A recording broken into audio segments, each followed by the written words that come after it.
If you've been thinking that you want to start your own podcast, consider this your sign and your permission slip. I'm Sarah Heater, your host of Big Brave Business, and I'm also the founder and CEO of Podfox Media. We're a podcast production and strategic consultation company, and we've helped launch almost 100 shows and consulted on hundreds more. In 2024 and beyond, there are so many choices out there for podcast editors or managers or even production teams. But the difference when you work with Podfox Media is that you get access to not just our strategic support, and believe me, we are some of the best in the business, but also our core values. And that's something that I know if you've been listening to Big Brave Business for a while, you are well familiar with. If you know you want to work with a team that has your back and is actively working to change the world through revolutionary podcasting, working with thought leaders in a ton of different industries whose voices might be underrepresented in their communities or their industries or in podcasting, because let's be honest, it's a middle-aged white dude's game. That sounds like the kind of team and the kind of environment you want to be part of and you want to have behind you to get your podcast off the ground. We will help you every step of the way. Schedule your 100% free 90-minute launch strategy session with me or someone from my team at launchmyshow.com. That'll also be linked in the show notes, but it's launchmyshow.com.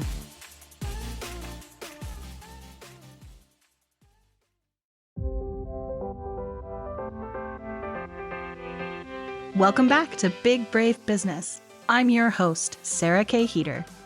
Big Brave Business is a podcast where we challenge the status quo of traditional business practices. So if you're ready to challenge norms, rewrite the rules, and redefine what it means to lead with courage and integrity, then grab a notebook and let's dive in.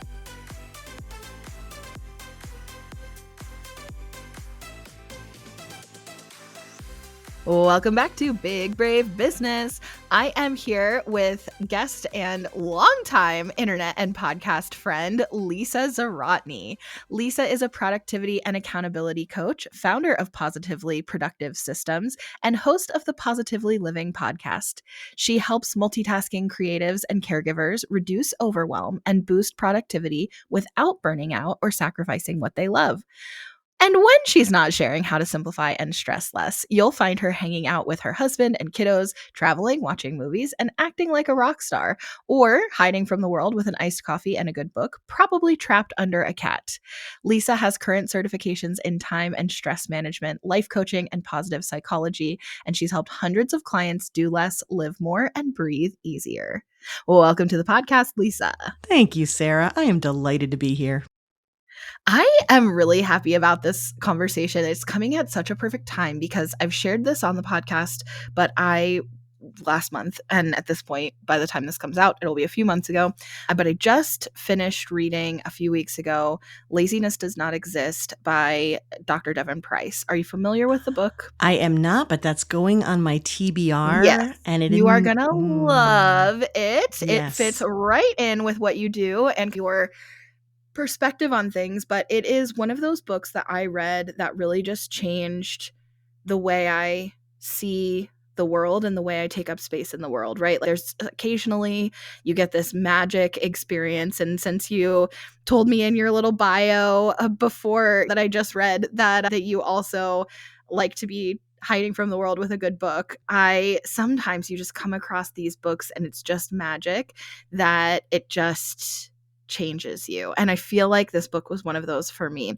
And part of the reason why is because I am absolutely driven. I'm an Enneagram 3, absolutely driven by my accomplishments, absolutely identify as, I'll say, an overachiever, but what I really want to say is I identify as a high achiever. And I had this ongoing joke, which I've shared on the podcast before with my friends in college, that I didn't do anything that didn't help me build my resume. That if it wasn't a resume builder, I wasn't interested.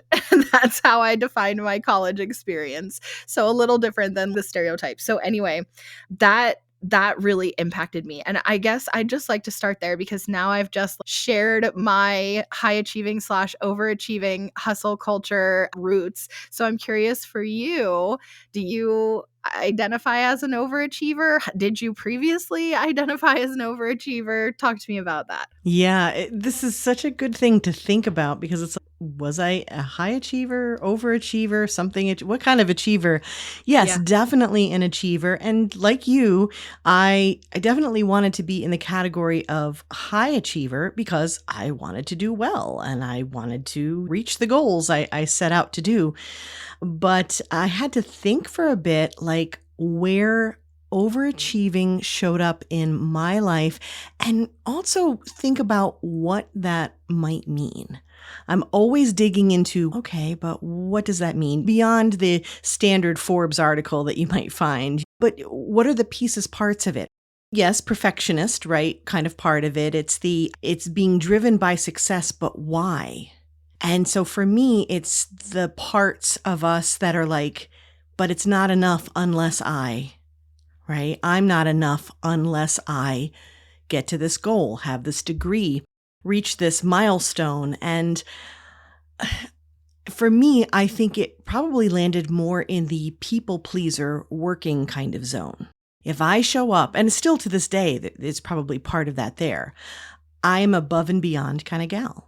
Yes, I think there have definitely been times when the overachiever part of it, and we can talk about what that actually might mean, but achieving is important. I think that's ultimately the answer that I want to give you. And for me, I can Yeah. see it in all the different kinds of relationships that I had, especially showing up to work, but even, I guess I was even say in motherhood, right? Yeah. There's so many directions we could go from here, but I want to tap into the not enough aspect because it's interesting. I can think of multiple occasions in my like young adulthood in particular where I was just so driven by achievement and a goal and a plan and a 1 year plan and a 3 year plan and a 5 year plan. And yes, I'm flexible to that changing. It's just that when something changes, I have a new 1 year plan, 3 year plan, 5 year plan every time. And I can remember multiple times my mom saying to me, shout out to my mom, she's been listening to this podcast a lot lately, but also she had said to me on multiple occasions, at what point do you think it would just be enough? Because you've got this whole plan, you're so hooked on this goal or this dream that's so big. And when you get there, then what? Because she would say, I know you, and then you'll just have another one. And I was thinking, what's wrong with that? I know and it's interesting because to me, I don't think I ever felt, not to say I never felt like I wasn't enough. Gosh, of course, like we all have, but I don't think that was really the driving factor to me that it felt like I didn't have enough now. It's just that if I can do more, I want to do more. And if anybody can do more, of course I can do more. So then I'm going to. Like, I don't know. I don't know. It's just interesting. I think that wanting more is something that we shouldn't shy away from. I think we get really confused and conflate things. Let's say when we talk about gratitude, you're expressing appreciation for what it is that you have. It doesn't preclude you from wanting more, but it also means appreciating what you have. And so I think with the idea of overachieving, the idea of wanting more is almost the point of saying, anything else that's happened, the journey itself, appreciating the journey, right? Appreciating what you've learned, maybe getting most of the way to a point that you had. If you're not appreciating those aspects, that's where it can be a problem. That's where maybe it's the Yeah. overachiever, where it's a detriment to you as opposed to a driver. Yeah, I do think that I've definitely learned to appreciate the journey more as I've gotten older. And I also there's two things that I say I really learned, I've really been focused on learning in my 30s. And that is how to be angry and how to play. I don't think we necessarily need to go down the angry path. That doesn't feel like it necessarily fits here, but play, I want to bring up because one of the things that my friend and former guest on this podcast, which she'll definitely be back, but Saida shared, is that part of what play is engaging in activities but releasing the attachment to the outcome, that you can just participate in the activity for the sake of doing the activity. And I have just struggled with that in my whole life. Even as a kid, I didn't like sports that I wasn't naturally good at. And I understand that if you practice, you get better. I don't want to practice. Even all the way back to learning to read. My brother's 3 years older, and he and I were both big readers as kids, but he's 3 years older, so he learned to read first. So he was reading like chapter books, and I was still learning my letters, right? That's like a 3-year difference when you're at the beginning of learning to read.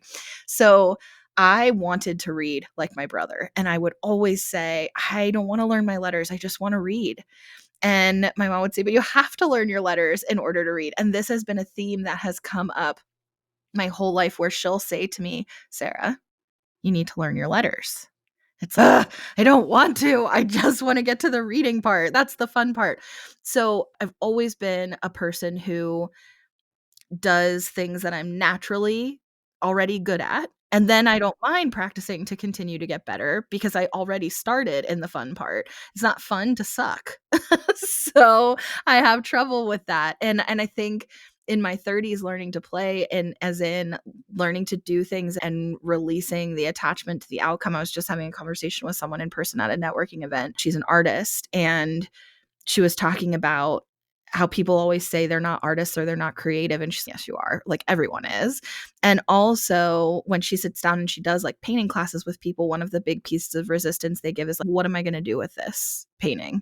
You just throw it away. It doesn't matter. It doesn't matter. It's not about the painting. It's about the painting, right? The act of painting, not about the final product painting. And I just thought that was so funny because that's so true. I've gone to these painting class things and I have a lot of fun when I'm there, but I do have this feeling of, I don't need to go all the time. What am I going to do with all these paintings? I'm not going to hang this in my house. I'm not going to, so what am I going to do with this?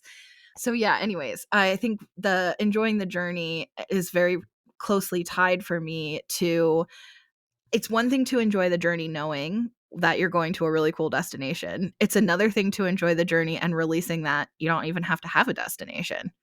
Yeah, and that can be very scary. It can feel like a lack of anchor, especially for those who need that destination. A couple things coming up for me. One is this idea, and I see it with productivity clients, is just the attachment of value and identity with that ultimate end goal, or the final destination, if you will. And it's if I don't do the thing, if I'm not that, if I don't have whatever it is that I'm trying to achieve, then what am I? An amazing human who's trying and who creates things and brings happiness and supports friends and loves others and appreciates beauty around them. But the list is indefinite, and it doesn't have an ending because you don't have an ending. It's that one particular thing that you are creating such attachment to. And then also, when you're talking about playing and this idea of not having that attachment to the end result, there's a couple things. One, you said yourself that in college it was like, what's it going to look like on my resume? And then I will choose it. It wasn't choosing it just because that could be a cool thing to do, to try. And when you play, you don't have to choose things that you suck at. I can think of one thing that I really suck at that I think is fun, and it's bowling. And I'm talking like I can have bumpers up and I can still manage a gutter ball somehow. I don't know. It's almost like the opposite of a gift. Like, I have a gift for sucking at bowling, but it's like I suck so hard that it's actually really funny and fun for me. That being said, I can think of a lot of artists where music makers, okay, is a great example because I'm one of them. And it's okay, great. You were learning how to play guitar. What are you going to do with that? Learn how to play guitar and sing along because I like it, because it's fun.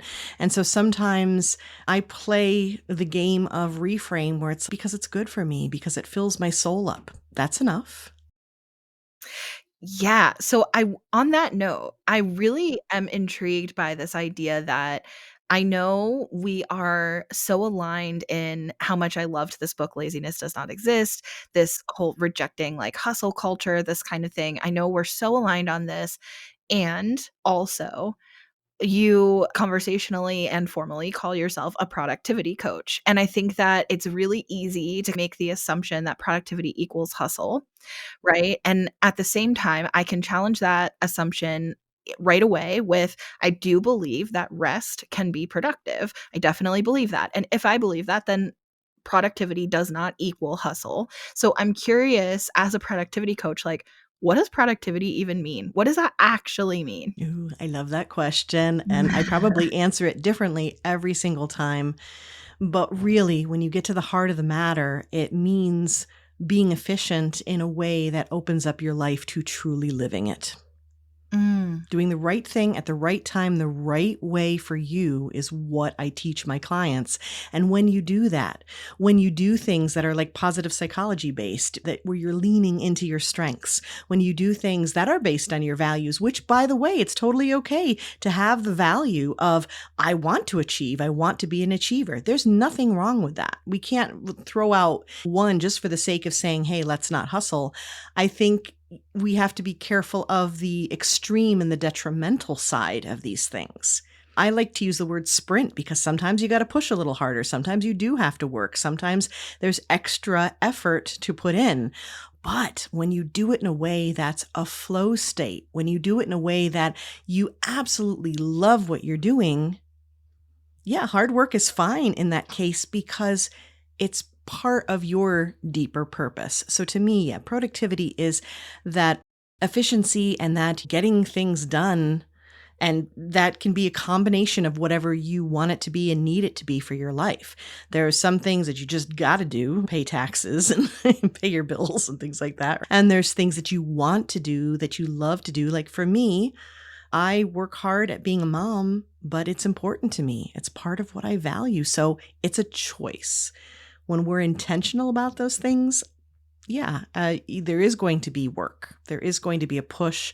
But when we do it in these wonderfully efficient and very personal and intentional ways, we open up our lives to being more satisfied. It's proven that when we play to our strengths, we do have greater life satisfaction.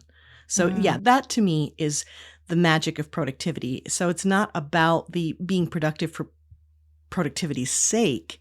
It's about what can productivity do for us in living our lives better. That's the kind of productivity coach I am.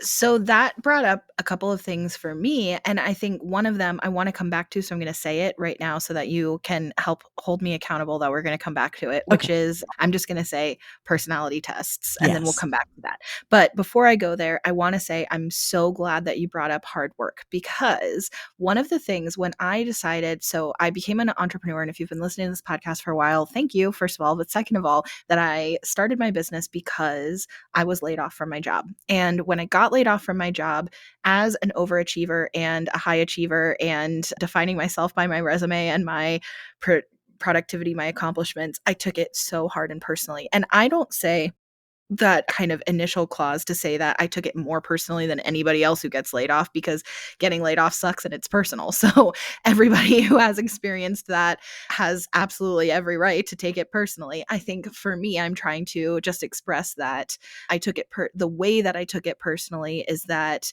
I felt like my whole life I've worked really hard and done really well, and I still lost my job. And that was like a ding to the way that I identify and the way that I see myself in the world.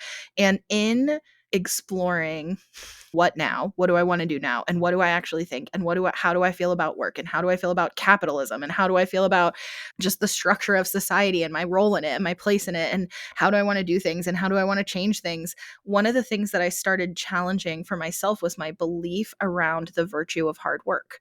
And I remember this was a thing that some of the people in my life who loved me the most really had trouble taking this journey with me. There were a lot of things that they tolerated during this time of my life where I was like just overturning all of the tables. This was one of the things that I know there are people who really love me who are like, are you okay? Do you need therapy? Which is relinquishing this idea that working hard makes you a better person, or that's a good thing, or that how hard someone works is a measure of their value. And what I was saying at the time is I'm challenging this assumption for myself, because there are people who work really hard but produce nothing. Like, they work hard almost as either a badge of honor or as an excuse, because then when they aren't enough, they can justify it as, but I did absolutely everything I could do. Look how hard I worked. And I don't think that's conscious. That's a subconscious survival tactic of your brain trying to keep you safe by saying like, you can feel better about all the ways you aren't enough because you worked really hard, right? But I do think also, and this is the book Laziness Does Not Exist really gets into this, there's also a society emphasis on people being hard workers are good and people who are not hard workers are lazy, and that we can chalk up anybody who's a have not to they must be lazy. And the reality is, and this is something I was challenging even back then, the people who work the hardest in society are people living below the poverty line. And the people who make the most money and have the most money are not working hard. Sorry, they're not. These billionaires that are, and I'm not talking about multimillionaires, okay? I'm not. There's like a huge wealth difference between multimillionaires and billionaires.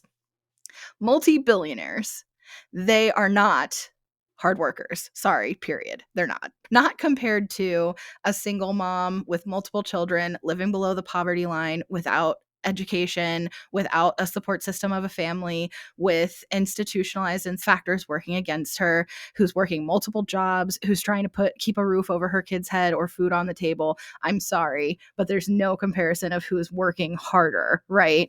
So working hard is not actually related to any of these things we think it is, where it's not related to your character, it's not related to what you accomplish, it's not so what is hard work? So I guess I don't really know that there's a question in this, but I'm so glad that you brought up hard work, where it's not to say that working hard is bad either. I'm not, because you pointed out there's lots of instances where it's going to take a sprint, right? And that, or you choose to put extra effort into something that matters.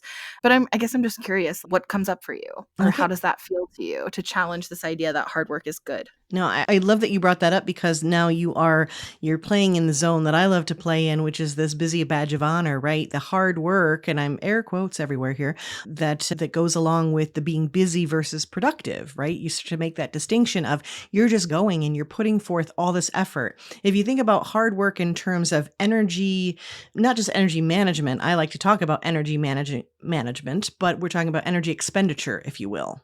Then it's like, when does that happen? That happens when you need to do more. And so do more is this elevated thing. And what I'm saying is that it's the path to burnout. It's the busy as opposed to productive.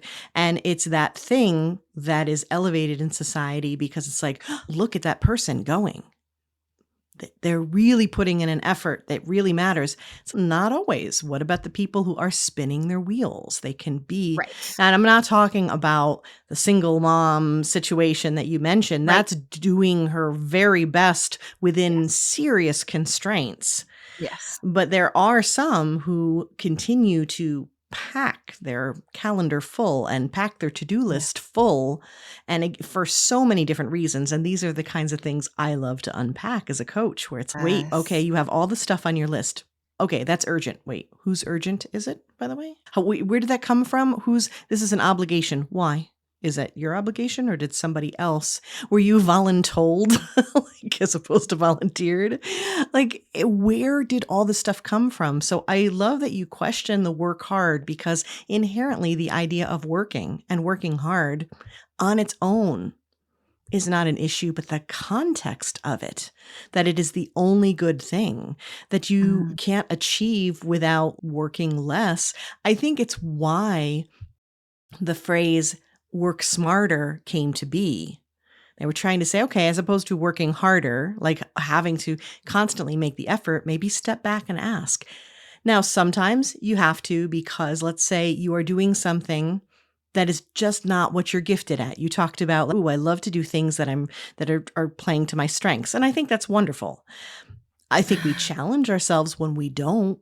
But it depends on the context. Sometimes I think it's great for us to do that because we learn and we grow. It's the comfort zone thing, blah, blah, blah. I'm not always a big fan. Sheldon on The Big Bang Theory says they call it a comfort zone for a reason. I'm like, yeah, I love it here. So I don't always think we have to push ourselves out of there. Maybe that's something that you value, is like learning a new thing. Then you're going to do the thing that you're uncomfortable with, and you are going to have to work harder. I can see in my two kids how academically one of them has to work harder than the other for the same kind of in the same kind of academic situation. And so maybe it's a choice. One of them, it's very important to get good grades. I'm not putting that on them, but it's their choice. And I do try to keep the gentleness around that and to say, make the effort for it, strive for it, and all you can do is show up and do your best. But after that, you do have to let the results go because the rest of it you can't control. That's fine. So yeah, I think it's always the context that we want to look at. And so working hard when it's a societal, like you are better than the other, paying attention to how we work best. I just did an episode on our ultradian rhythm, which is actually our internal productivity rhythm, our ebb and flow. And we don't even think about that because we are conditioned by society to keep pushing. Oh, we're tired? No, keep pushing, keep going. So let's circle back. We'll bring it full circle. When you said rest is productive, amen. Preach. Yes. D, all of the above. Yes. Yeah. It's all and together. There's so much that's interesting that you said. I think that work smarter, not harder, just to pull that out, that has been cannibalized, I feel, to say we work smarter so that we can fill that extra time that we've now freed up with more work. We could be so much more productive, as in we could produce more if we're working smarter versus harder. Yes. And so then there's still all this pressure of producing. And I think that what I've come to as far as my relationship with working hard is that hard work in itself is neutral, or work ethic in general is neutral. Work ethic is neutral. And then you said context is everything. And so I think that applies, right? Like your work ethic in context is what matters. And this is a really hard thing for a lot of people, me included, because overachieving or high achieving or producing, however you want to like phrase that, whatever resonates with you, that is a form of our identity. And that was one of the things you said to me when we originally talked about you coming on the show, is that overachieving is an identity issue. So I'm curious, like, what do you mean when you say that? So it goes back to this idea of producing. And by the way, I just want to make sure that I add this point. When I mentioned the ultradian rhythm, which is our internal productivity rhythm, because we also have the circadian rhythm, right? You know, how whether we're a night owl or an early bird, and do not even get me started. Nope, it's too late. I've already started on the fact that the early bird gets the worm, and we constantly highlight and revere those who are up early. And that's their natural tendency. That doesn't make it more valuable. The night owl hunts really well too. Okay. Can we stop? So with the ultradian rhythm, this is something internalized in us that we cannot set to the side. It exists there. And as I was researching it, something that I thought was so beautiful about it is that it's an ebb and flow. It's an off and on. It's a natural cycle, a 90-minute cycle of we have a high energy cycle and then a low energy. And so what our bodies are actually, in our minds, because a mind body, a brain thing, right, with focus and neurotransmitters and a lot of complex things happening in the body, our bodies are indicating to us, now's the time to focus and work hard, and now's the time to not. And I think as a society, we just, don't worry about that not part. Worry about the focus part. And it's like the beautiful thing about that is that it's a yin and yang. You don't have one without the other. So I just wanted to add that point and emphasize it. So if you take one thing with you today, the idea of I'm careful with the word balance.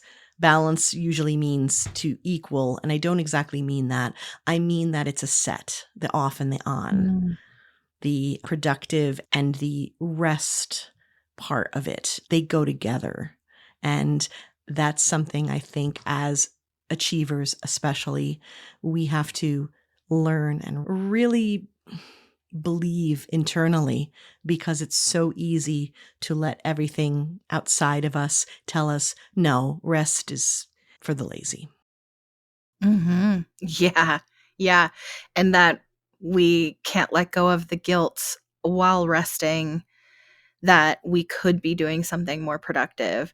I had an interesting conversation. So we're recording this at the end of June, and I've shared on this podcast a few times that my intention is for July. And this will be really interesting because actually when this airs, it'll be like, so did this happen in July? But my intention for July initially was to do a no meeting July, because to your point about people filling their calendars and to-do lists and then asking the question, does this need to be full? I felt like you were looking at my calendar when you said that. I have been in a pattern from about February to May. I was caught in this pattern where I was taking literally 18 to 25 meetings a week. And in addition, I was also still doing all of my regular client work, right? Running my company and doing projects, hiring new team members, getting them onboarded. There was a lot of stuff going on in addition to the regular work and the meetings. That was also like project work. I've become an entrepreneurial stereotype in 2024. And at the beginning of June, I had some personal stuff that happened really quickly in just a couple of days. It happened really fast. It was a lot of stuff. Some stuff was really great. Some stuff was really not. But it all happened at the same time. And it was overwhelming. And it got to the point where the first week of June, I had to clear my calendar, like just no way around it. I had to clear my calendar and I canceled everything and I rescheduled and I reached out to people and I just said, sorry, have to reschedule all of this. And some things I was very disappointed to let go of that I was really looking forward to. But it also was like, I have no choice. I need this for myself to get back to a balanced place. And I was amazed at how easy it was to clear my calendar. Like, you mean that's all I had to do was just a couple of minutes of sending a couple emails, and that fast? I have no meetings this week. Since then, I've been going at, I feel like, about 33% of the pace that I've been going for February to May. June slowed way, way down for me. And July, my intention was to do no meetings so that I could rest and get caught up on some of the stuff that is making my 8-hour workday a 14, 16-hour workday. And I have had this habit in the past couple months, knowing that this was my intention for July, where I'll say about everything, oh, that sounds like a good thing to do in July. That sounds like a good July project. And I finally had to say, Sarah, self, you aren't going to get most of that done in July. So why don't we come up with 3 priorities for July? And one of them is rest. So you're coming up with 2 other priorities in addition to resting. And what's interesting is I had a conversation with my partner yesterday where we're working on some decluttering stuff in the house, your specialty. And he has really been motivated to work on this recently. And so we were chatting about the game plan. And I said to him, I need to be really clear about my bandwidth and intentions for involvement, because basically I'm not going to participate right now. And we need to be on the same page about that. This needs to be really clear for the dynamic of our relationship that I won't be doing that right now. And not that I don't think it's important, and not that I don't see value in it, and not that I acknowledge and know that I will thrive in a decluttered environment. I know that is true. I look forward to it. I long for it. And also, there is too much other mental load going on. And realistically, I will not be doing that. That's going to be a no. You can do it, or we can hire someone to do it. It won't be me. It won't be me. I can't do it. And that's been an interesting kind of journey for me in saying realistically to myself and also my partner what I can and can't realistically get done. And also, if one of my priorities in July is to rest, please note that when you're motivated to declutter and I'm sleeping in, it's not lazy, it's intention. I am resting. I'm so proud of you. That is a boundary. It's a line drawn and saying, this is what I need. Remember, boundaries it's not like keeping out or in. I love the is it Mark Graves quote, the boundaries show people where the door is. And it's so that it allows in and out, but it's like, it's really, you show people how to love you and how to support you. And you think about what it is that you need. And yeah, if he can make the decisions and you're comfortable with him making the decisions, then let him, because you're right. Decluttering is it's a demand on your brain because it's decisions. The reason we have clutter more often than not is because they're deferred decisions. Oh, I love this. Okay, tell me more. Okay. We do need to get back to personality, and also you did ask me about identity, but I would love to dig into clutter. Maybe I could just wind us Yeah, through that, and I'll bring you I like it. along. So first Okay. of all, the identity thing is just very quickly, and we're talking about this and you see the connection throughout all of this, is if you say I'm a partner, right? With someone I love who's doing this work, if I'm identifying as that, what do I need to do? What am I supposed to be doing? It can be so difficult to be like, oh, they're working hard and I am napping. But How am I gonna sit on the couch while my partner right. is cleaning around me? That's Yeah. the identity issue of what are Yeah. we producing? If I'm a mom, oh, my kids need me. Favorite advice that I ever got from another mom, and I'll pass it on to every mom who'll listen and twice to those who won't, is you don't put their wants above your needs. I just love that. We have to think about how we show up and what we need. It's not only about our identity and what we do as a result of that. And we also have to maybe think about the mindset of it, because we have a certain impression. If you're a mom, if you're a partner, if you are a business owner, you are supposed to be, or you should be. As soon as you get those words in there, start asking questions and be like, but really? Are you sure? Whose idea was that? Who said that? I want you to quote your sources because I want to know. So that identity thing, let's flow into that through the idea. You brought something up that just lit me up because it's something we don't talk about enough. It's when you use the phrase like work smarter, the intention in like the part of the productivity industry that I am like railing against is the let's do that so that we can get more done. We can produce more, as opposed to my goal is, I use the phrase, make space for what matters. And it's okay, well, how do we do that? We declutter, we simplify, we step back, we create boundaries, we learn how to say no so that we're saying yes to the right things. When you say yes, you're saying no. And when you say no, you say yes. You have to figure out in each instance what you're saying yes to and what you're saying no to. And is that the right combination? I just posted something on my Instagram today that the timing is really wild. 13 years ago, talking about being a caregiver to my mom and being in absolute survival mode, and learning in that time that I had to ruthlessly discard potential to-dos and things that were on my list and I thought I was supposed to do, or as a mom or as a caregiver or whatever, where I was like, I can't. I have a limit. I'm absolutely exhausted. And I'm done. So what can I do? And I had to work with that small list. And I want to quote myself actually, because I think this is so important, that I realized later that a tactic born out of necessity could not only be an incredible tool for others going through a similar situation, but it could be the key for all of us, even when our life is much simpler and sweeter. And here's why: because it makes space for those other things that we rarely think we need to be making space for, that we don't give enough value to. And that's the being. I liken it to when you declutter and you organize and you have a chunk of closet that's open, or you have an empty drawer or something. Yeah. It actually makes people anxious. I've worked as a professional organizer years ago, so I still think in that context, and we can really use it as a great way to think about the rest of our lives and to think about the concept of clutter. And it makes them nervous. Well, that's an empty drawer. Well, what do we fill it with? It's already full in a sense if you think that it is extra space for when you need it that you don't know yet. It is potential for temporary storage that you normally don't have. It is extra space when you realize another place, another drawer in your life is too full, and it will allow you to take some of the excess and place it there.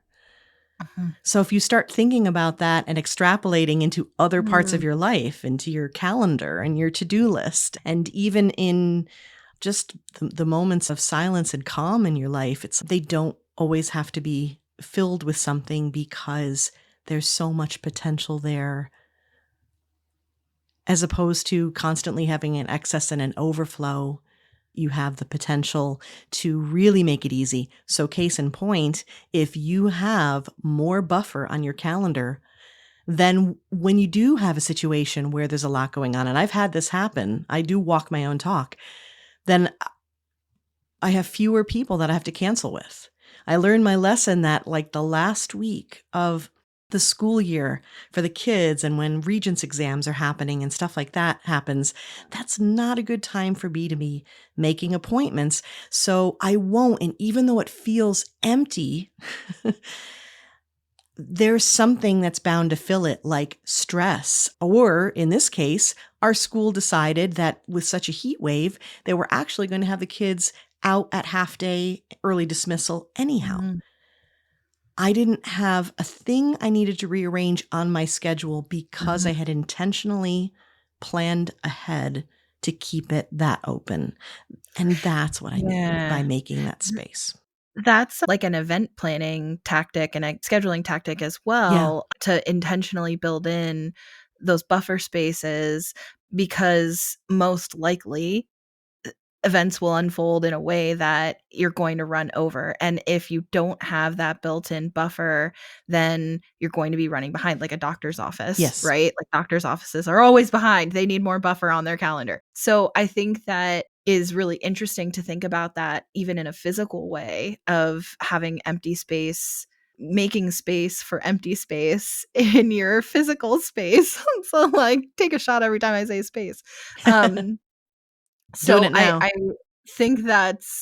think that's interesting to consider. And yes, I think it's really true, like, this idea too that people live to their means. So no matter how much more money you make, your spending habits will carry over. No matter how big your house is, you'll fill it. Like, you're gonna fill the space. Yeah, that's And that's Parkinson's something law that right there. If you have a certain amount of time to do something, you will take that amount of time. Yes, So it and takes people intentional say that about practice. Yep. working from home versus working in the office, that when you're at the office for 8 hours, these tasks take you 8 hours, but when you have the opportunity to work from home, you wanna get it done quicker because you would rather do less work time, so you can get the same amount of work done in 3 or 4 hours and or maybe even 2 hours, right? Depends on the situation. So I think that, yeah, that's really interesting. Same with setting deadlines for things. If you set a deadline, then it's going to take until that deadline to do it. All of those things are really interesting. I wanna come back with and then just respecting time, like, we're really gonna have to call it, but I wanna come back to clutter as a deferred decision. Mm. So the idea, first of all, let's define clutter so we understand what we're talking about. And I love Peter Walsh's quote, which is that clutter isn't just the stuff on the floor. It's anything that gets in between you and the life you want to be living.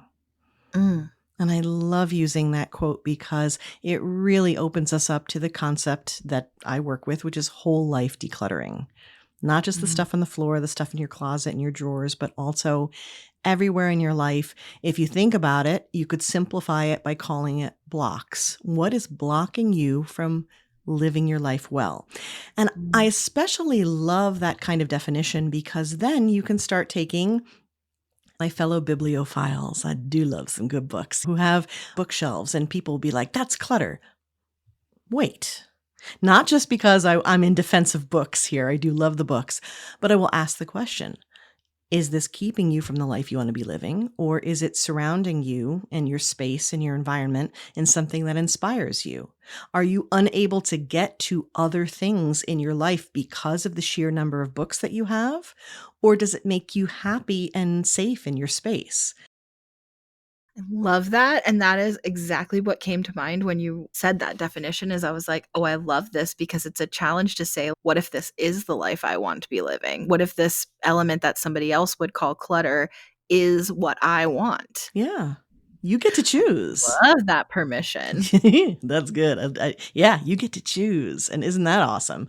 So once you do, then that's where your choice comes in. That's a decision.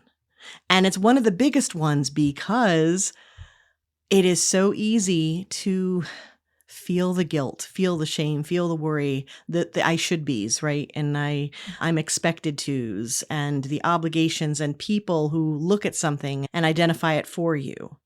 And you can see how this translates again to physical space, your environment, to your calendar, to your to-dos, all of that. So making that decision and saying, no, this is how I want to live. This is what I want to do. This is what I value. This is what I need.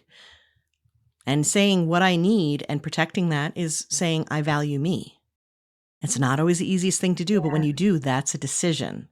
Now, also Yeah. deferred decision, I do mean that we have to create filters in our lives. And I just described a bunch of filters that we can create, meaning what are your values? How do you want to live? How do you want to live in the space that you have? Yeah. It's not what other people define, it's what you define. And once you do that and you have those filters, then you say, I have this thing, this task, this event, this object. Does it fit or doesn't it? Does it fit in this space or doesn't it? Yeah. And where and how and when. Mhm. I love this concept, and I'm really going to be ruminating on this because I think that it's easier for me to think of clutter as a deferred decision. What I go to immediately is what's sitting in your inbox Mhm. that you like read, but you haven't replied or done with whatever you needed to do with it. So you like leave it in your inbox to deal with later. Absolutely. And then I have gotten to the point where as those things pile up and I realize like now I've got 2 pages of inbox of things that I've read that I quote unquote want or quote unquote need to do something with. Mhm. And that's really how it feels, right? I need to Yeah. do something with this. And then it builds up and it gets to the point where there's no way I'm going to do all of these. So you get to a point where you're like, okay, so which ones are actually important to me and which ones am I just going to archive? And it just is what it is. Like, so that thing just isn't going to get done. And you know what? It wasn't going to get done sitting in the bottom of my inbox anyway. So it's not really any worse off archived than it was sitting in my inbox, except that now my inbox is clear and I can actually function with the things I do want to do and Exactly. that do feel important to me. And if I can make that jump to understanding that inbox clutter, Mhm. then I can make that understanding that a lot of the clutter that's like on surfaces physically is stuff that like I need to deal with this. I need to put this somewhere. I Mhm. need to find a place where this lives. I need to give this back to someone. I need to whatever. I'm leaving it out for what there is a reason Mhm. why it's just sitting on a surface, even if it's not a conscious intentional reason. It's that you placed it there because you aren't dealing with it right now. So then taking the time to actually process, is this an action? Do I need to do something with this? Or does it just need to get put away? Or does it not even need to get put away? We can just be done with it. We can just say goodbye. This doesn't need to be put into a drawer if all it's going to do is sit in a drawer. And if all it's doing is sitting on a table and I don't need it, chances are pretty good it doesn't need to be in the drawer either. Probably don't need it. Yeah, Like, I just say goodbye. all of it leaves clues. Now, the inbox thing too, that in your case, when it's sitting there, and this actually is true for any kind of clutter, physical clutter too, it's a constant reminder to you that you haven't done this thing, you haven't done this thing. And so that takes away your focus because it Mhm. increases your stress and it increases guilt. And then it's like a constant pull because it's almost like passive multitasking, like inadvertent, because you're like, oh, I got to do that, but you're trying to focus on this other thing.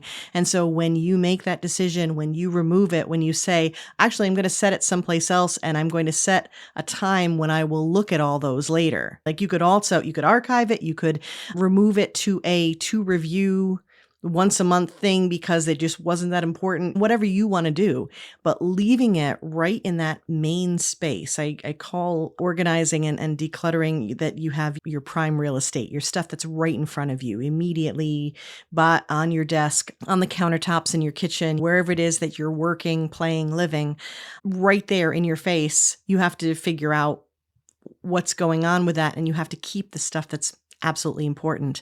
And the countertop thing that you mentioned about decide what to do with it, it's the other decision could be leaving a clue that it's normally I put that away, but I've been so busy, I'm going to bed later, I'm working later, and I'm running out of time. Then maybe the decision is I really need to quit work 15 minutes earlier so that I can reset my desk, so that I can clear off the counters before I start dinner or whatever it is. It's understanding sometimes that you get too far ahead, you have too much excess in terms of demands, and you have to bring it back a little so that you can keep the habits in place. Yeah, there's so many clues, and you have to understand the context for your life. Very interesting. I love chatting with you, and I always feel this way. And it's something that we've talked about in other meetings where we've intentionally set longer meetings for ourselves so that we know we have buffer to talk, because Yeah.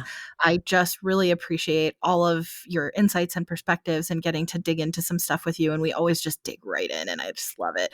Yeah. So thank you so much for being here, and I really appreciate it. And if you want to connect with Lisa, which of course you do, we're going to link her information in the description and the show notes, including her podcast, where you can learn about the different rhythms. I already forget, other than circadian, what the other one was called. What was that again? Ultradian. Ultradian, and so many other great things, including yours truly, who went on as a guest to that podcast not that long ago. So lots of great stuff on Lisa's been podcasting for years. So you've got just quite a library there to check out. If this is the kind of content that you're interested in, definitely you will want to go check that out. But I always love to end these conversations with something that the same fun question, and it can be work related, but it does not have to be. And that is, what is something that is making you happy right now? Oh gosh. There's so many things that make me happy. Great conversations like this, for one. So thank you. It's truly been my pleasure. But I would say that immediately, the thing that's like really jumping out for me is having the space to create some different kinds of resources for my audience and my clients right now. The fact that the kids are out of school and we're into summer, and I'm so excited.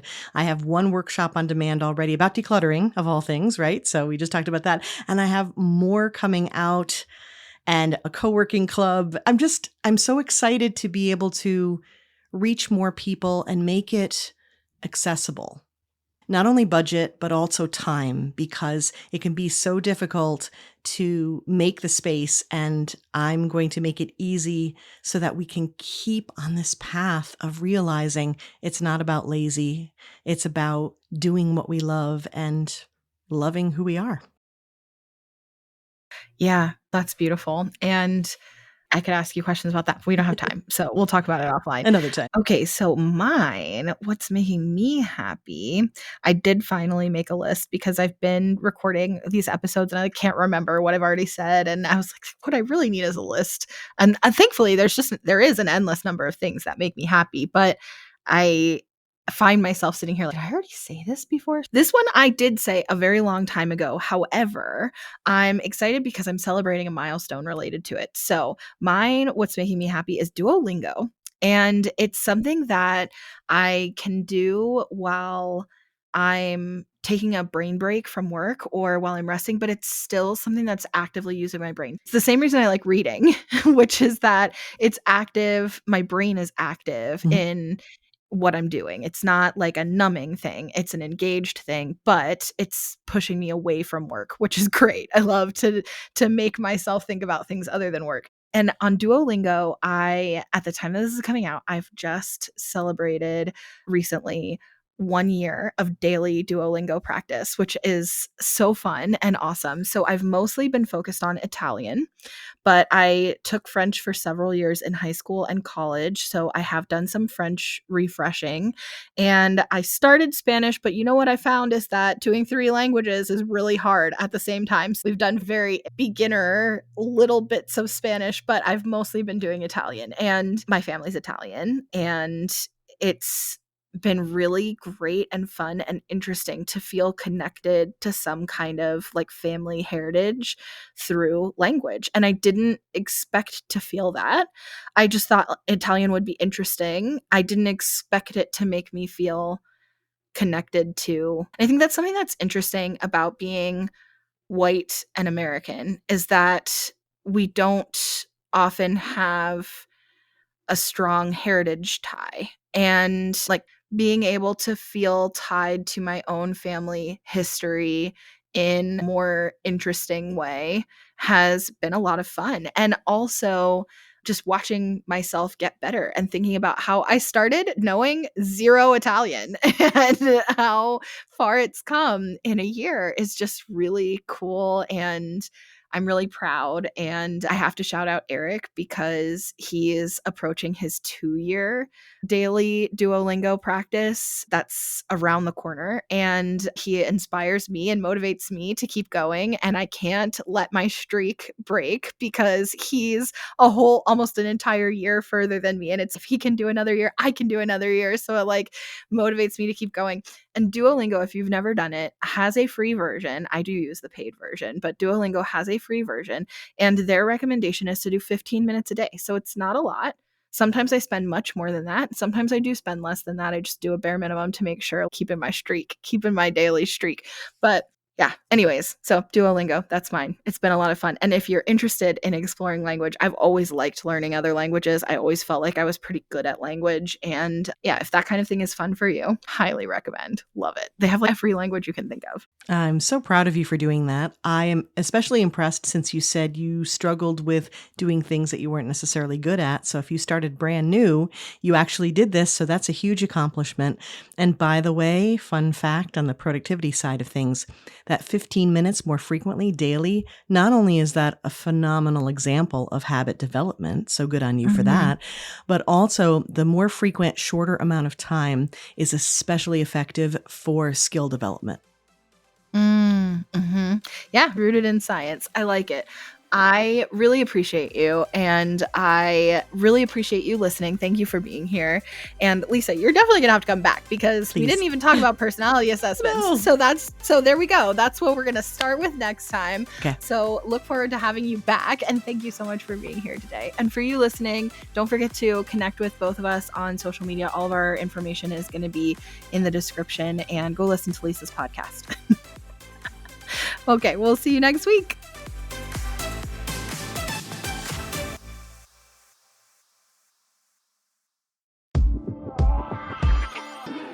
If you already have a podcast, but you're feeling stuck or frustrated because nobody's really listening, or you just wish more people were listening, or you want to figure out how to start making some money from your podcast, whether that's through sponsored ads or any other form of monetization. By the way, did you know there's other forms of monetization? That is exactly the kind of thing that my team at Podfox Media can help you achieve. You can schedule your strategy session with us today at helpmyshow.com. That's helpmyshow.com. Schedule a session and I'll see you there.